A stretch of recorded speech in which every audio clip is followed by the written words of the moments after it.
It's certainly different, and I will say that I was skeptical until we did this. And so, what I thought was really cool is that, there was that established rapport, just like you would do in a clinic. How am I going to figure out, is this joint, is this muscle, is this, what is this? And so for me, understanding that history is really, really important for prepping. Did a great job sending me information up front to tell me what to expect, how to prepare, and that sort of thing. So I think that's really important.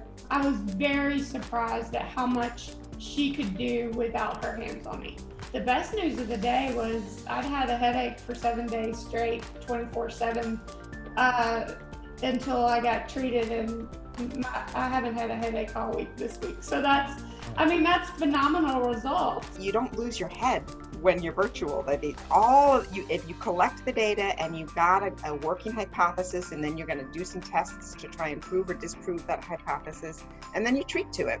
So, when I wasn't looking at the computer and I was trying to create or complete a movement, still getting that verbal feedback of, keep doing, that's great, you're doing good, was really important. That's a really nice way to touch your patient community or your client community and make sure that they're not sitting on the couch, and, especially the vulnerable ones. I would say, what do you have to lose?